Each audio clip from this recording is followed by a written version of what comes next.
Hello, fellow preppers. 'Tis I, the Rumpled One. Day 1, Oregon lockdown.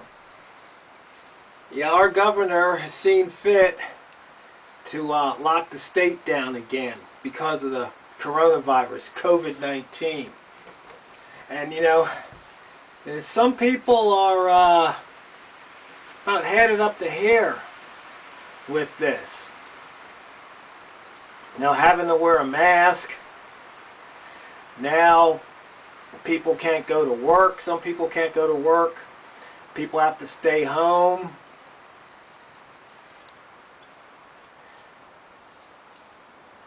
Things are going to get interesting.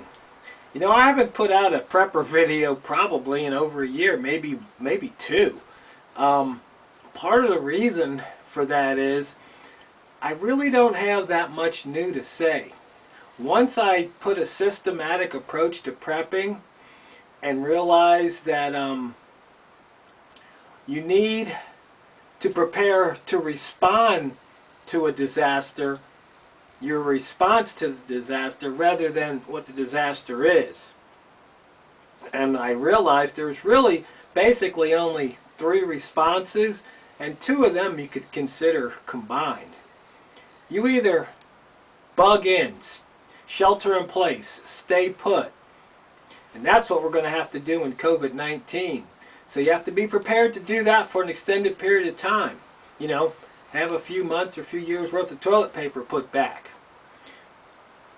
Or you have to be able to bug out, evacuate, leave on a moment's notice. In fact, a friend of mine, Prepper Ed, shout out to Prepper Ed, he was, you know, that close to having the fire chief tell him, you got to leave your property. And he realized that he really wasn't prepared to bug out like he thought he was.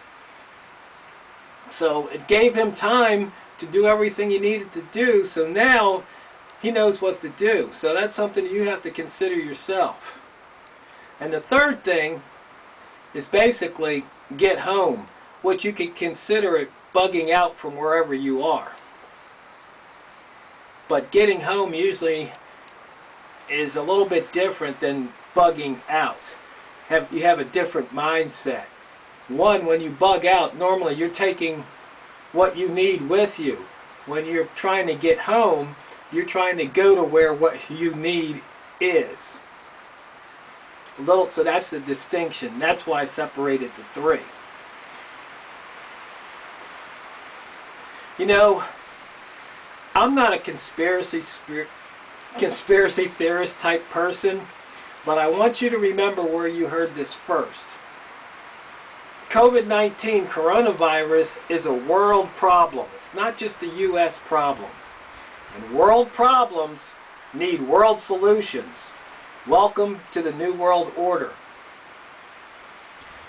You know, our governor said that, you know, this shutdown's supposedly supposed to be for about 2 weeks because they don't want to get a surge and overwhelm the hospitals.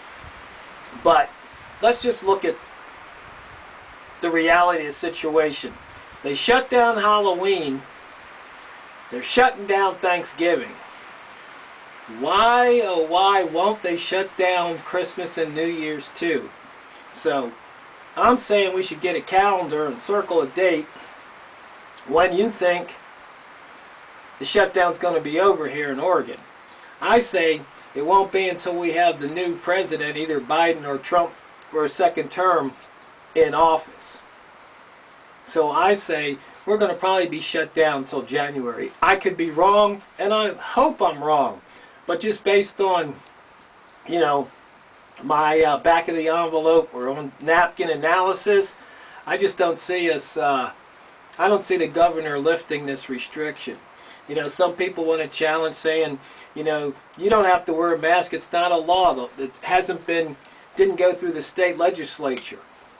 But the thing is, you know, you got to survive, you got to deal with people, and whether or not you want to deal with the hassle, you know, that's something else. And the whole thing about the mask, they say, you know, if you can smell perfume when you're wearing a mask, somebody else's perfume, Well, the COVID molecules or virus is about 10,000 times smaller than a perfume molecule. So if a perfume molecule can get through or get out,